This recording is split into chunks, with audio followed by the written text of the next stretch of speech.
Israel ने अब तक 42,000 फिलिस्तीनी नागरिकों को मार गिराया है। इस युद्ध में इजरायल ने अपने 728 सैनिकों को खोया तो बदले में हमास के 17,000 लड़ाकों को मौत की नींद सुला दिया गया है। इजरायल के 4700 सैनिक घायल हो चुके हैं तो गाजा में हुई बमबारी में 96,000 फिलिस्तीनी नागरिक घायल हुए हैं। इजरायल पर हमास ने पिछले एक साल में कुल 13,200 रॉकेट दागे हैं तो बदले में इजरायल ने 40,300 मिसाइलें दागकर गाजा को कंक्रीट का वीरान जंगल बना दिया है। हमास ने एक साल पहले 250 इजरायली नागरिकों को बंधक बनाया जिनका अब तक कोई अता पता नहीं है, तो वहीं गाजा में हुई इजरायल की बमबारी में 7,000 फिलिस्तीनी लापता भी बताए जा रहे हैं। तो वहीं इजरायल से जंग के बीच ईरान को अलग थलग करने की तैयारी भी की जा रही है। दावा तो यह भी किया जा रहा है यूरोपीय संघ ईरान पर प्रतिबंध लगाया जा सकता है और यह फैसला इसी सोमवार को लिया जा सकता है। जानकारी मिल पा रही है कि इस पर 14 अक्टूबर को फैसला हो सकता है। तो यूरोपीय संघ ईरान पर प्रतिबंध लगा सकता है। सोमवार को प्रतिबंध पर फैसला लिया जा सकता है। तो जंग के बीच आप देखिए कि किस तरीके से ईरान को अलग थलग करने की एक रणनीति तैयार की जा रही है।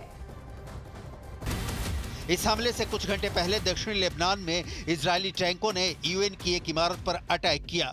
इस हमले में यूएन पीस कीपिंग फोर्स यानी यूनिफिल के 2 सदस्य घायल हो गए। ये दोनों इंडोनेशिया के नागरिक हैं। यूनिफिल शांति रक्षक मिशन 1978 में बना था।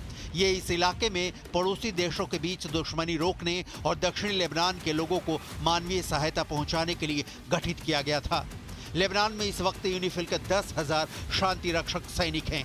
इनमें 50 देशों का योगदान है। इसके अलावा इसके 800 सिविलियन स्टाफ हैं। यूनिफिल दक्षिण लेबनान में 2 कथित ब्लू लाइन के बीच काम कर रही है। यूएन पीस मिशन की टीम पर हमले के बाद इटली, फ्रांस और इंडोनेशिया जैसे कई देशों ने इजरायल से जवाब मांगा है।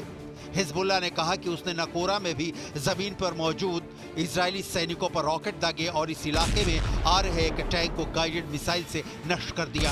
इससे पहले लेबनान के स्वास्थ्य मंत्रालय ने कहा था कि पूर्वी लेबनान के करके गांव पर इजरायली हमले में 4 लोग मारे गए और 17 लोग घायल हो गए। इजरायल के प्रधानमंत्री नेतन्याहू एकदम क्लियर हैं कि हिजबुल्लाह के अंतिम आतंकी के खात्मे तक ये लड़ाई जारी रहेगी। इस बीच इजरायल ने अपनी सुरक्षा को और चौकस किया है। हालांकि लेबनान की तरफ से हिजबुल्लाह सीमा पर इजरायली गांवों में लगातार रॉकेट दाग रहा है, लेकिन इससे अब तक किसी भी इजरायली नागरिक के मारे जाने की कोई खबर नहीं है। इजराइल के अंधाधुंध हमलों के बीच हिजबुल्लाह ने इजराइल के हाइफा की खाड़ी को निशाना बनाया है। ताबड़तोड़ करीब 100 रॉकेट दागे हैं।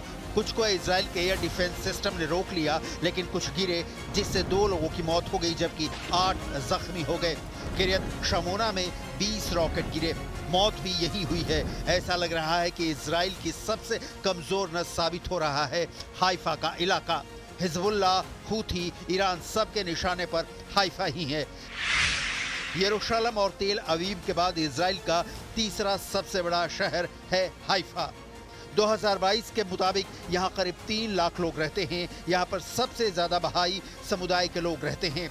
माउंट कार्मेल के पठारी ढलानों पर बसे इस शहर का इतिहास 3000 साल पुराना है। 1948 की फिलिस्तीन जंग में जब हाइफा में युद्ध हुआ तो यहाँ के अरब आबादी शहर छोड़कर भाग गई थी। इसके बाद ये शहर इजराइल का हिस्सा बन गया। हाइफा एक बंदरगाह शहर है। इजराइल का हमला घातक और पिन पॉइंट एक्यूरेट होता है, जिससे हुई तबाही की तस्वीरें आपकी स्क्रीन पर हैं।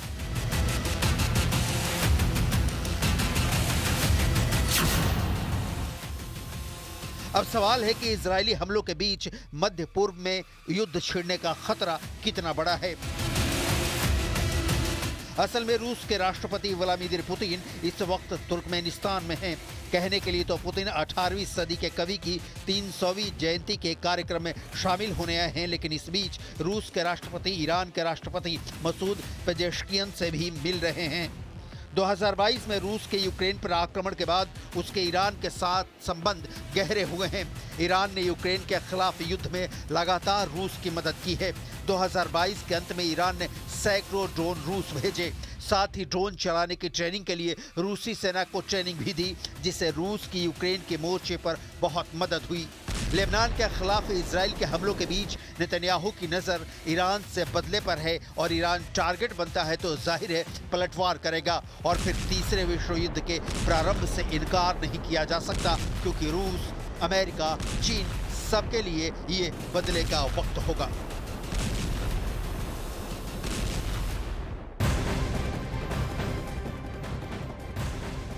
उधर इजरायल और हमास के बीच चल रही जंग भी लगातार बढ़ती जा रही है, गहराती जा रही है। गाजा में ऑपरेशन के दौरान इजरायल के 2 सैनिकों की मौत हो गई है। आईडीएफ ने अपने सैनिकों की मौत की पुष्टि भी कर दी है। तो गाजा में इजरायल के 2 सैनिकों की मौत की पुष्टि आईडीएफ की तरफ से की जा चुकी है।